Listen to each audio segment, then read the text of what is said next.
virtual investor here, and I want to talk to you about a question I get frequently from other investors out there, or people interested in investing in real estate.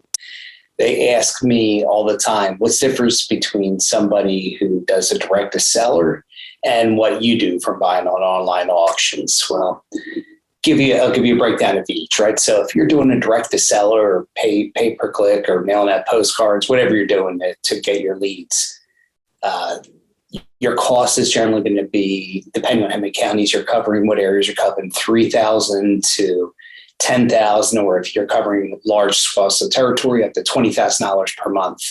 So our cost for marketing is zero. So we don't have any marketing costs. The other difference is generally when investors get their property, they get under contract with a homeowner.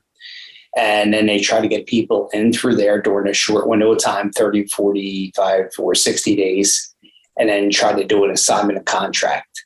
With the bank-owned property, this is where it's a disadvantage for the bank-owned property. You can't assign a contract, right? So you have to take the property down. You have to buy it and then resell it. So you're looking to do a back-to-back closing, if you can, with the bank-owned properties. Now, I'll tell you, it ends up being similar with the direct mail people as well, because if the spread's too big, if they're making more than 10, 20,000, they generally don't want to let their buyers know how much they're making on the deal. So they end up doing a back-to-back closing as well. So that ends up being the same and very similar closing costs, unless it's a tighter margin deal where they're just doing an assignment contract. So those are two of the big differences there between direct mail and between buying on online auctions. The big difference is we save on marketing costs. We don't have any marketing cost. We also don't have to have an acquisition manager or a disposition manager, right?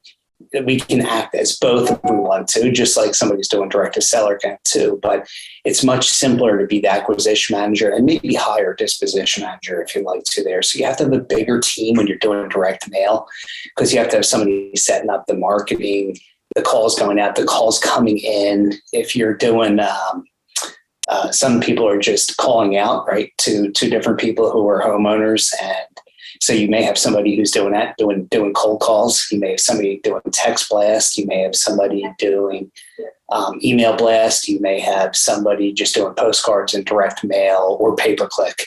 So with all those, you've got to be on those leads right away. So because you have to be on those leads right away, you're stuck to your phone, right? You've got to have this on you all the time. You've got to answer it whenever it rings, because this is what pays you. So with us, the online auctions, we work our schedule around the auction, right? The auctions are generally anywhere from, call it 2 days to a 5-day period for the auctions, the online auctions. So you know when it starts, you know when it ends, and you can bid kind of whenever during that process there. And I ebb and flow whether I start in the beginning or go late with my bidding on these properties. So it's much less time consuming. I don't need as many people. We utilize VAs instead of in-house people. VAs break down data for us. We kind of train them on exactly what we look for with that. So that being said, it seems like our process is much simpler and easier. So why aren't other investors doing it? Well, a couple of reasons. One, they don't have time, right? They're focusing on what they do best, which is direct mail or pay-per-click.